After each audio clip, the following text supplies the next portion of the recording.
রাঙামাটির কাপ্তাই হ্রদে পর্যাপ্ত পানি থাকায় চলতি মৌসুমে মাছ আহরণ বেড়েছে।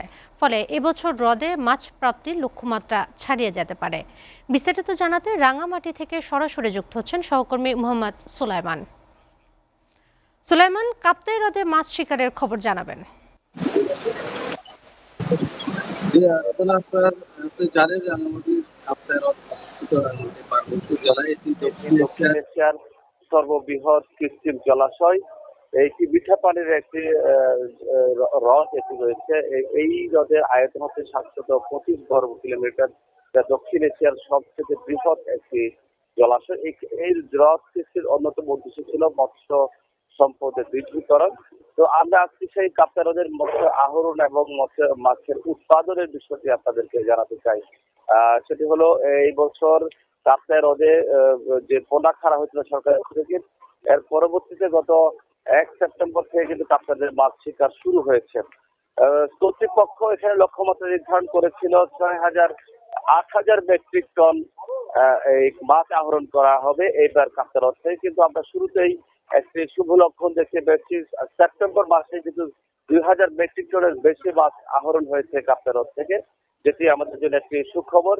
তবে আজকের দিন পর্যন্ত শীতের তীব্রতা বাড়ার কারণে কিন্তু মাছের আহরণ কিছুটা কমেছে। এখন আমি দাঁড়িয়ে আছি রাঙামাটির ফিশারিজ ল্যান্ডিং ঘাটে, অর্থাৎ যেখানে হ্রদ থেকে মাছ আহরণ করার পরে এখানে নিয়ে আসা হয়।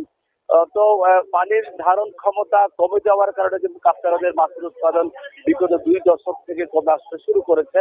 তবে এই কয়েক বছরে সরকারের নিয়মিত পোনা ছাড়ার কারণে এবং এখানে 3 মাস মাছ ছাড়া যদি মাছ আহরণ যে বন্ধ থাকে, যার কারণে কিন্তু মাছের উৎপাদন অনেকটা বৃদ্ধি পেয়েছে।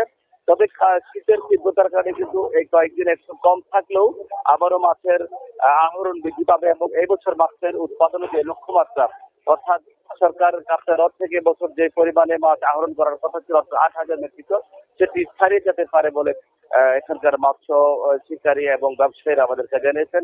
আর জানিয়ে রাখতে চাই, কাপ্তাই হ্রদ কিন্তু দেশের দেশীয় মাছের উৎপাদনের বড় একটি ভান্ডার। এখানে যে মাছগুলো উৎপাদন হয় প্রতিদিন গড়ে আজকে পর্যন্ত 10 থেকে 20 মেট্রিক টন পর্যন্ত মাছ এখানে আহরণ হয় এবং সেটি দেশের বিভিন্ন এলাকায় ছড়িয়ে যায়।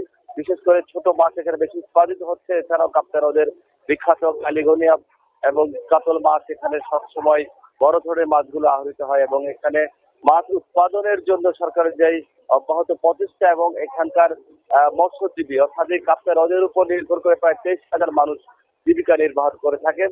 সরকার যদি নিয়মিত ভাবে এই কাপ্তাই হ্রদের যত্ন নিতে থাকেন এবং এই কাপ্তাই হ্রদের মৎস্য উৎপাদন বৃদ্ধির জন্য আরো কার্যকরী উদ্যোগ নেয়, তাহলে বাংলাদেশের অন্যতম দেশীয় মাছের ভান্ডার পরিণত হবে এই কাপ্তাই হ্রদ এবং কাপ্তাই হ্রদ বাংলাদেশের মাছের চাহিদার বড় একটি অংশ পূরণ করতে পারে। তবে এখনো পর্যন্ত কাপ্তাই হ্রদে এবছরের মাছ আহরণের লক্ষ্যমাত্রা নির্ধারণের দিকে এগিয়ে যাচ্ছে এবং সর্বশেষ কিন্তু ব্যবসায়ীর ধারণা করছেন তারা এই বছর মাছের আহরণের যে লক্ষ্যমাত্রা সেটি ছাড়িয়ে যেতে পারেন। এই ছিল কাপ্তাই হ্রদের মাছ আহরণ এবং উৎপাদনের সর্বশেষ খবর।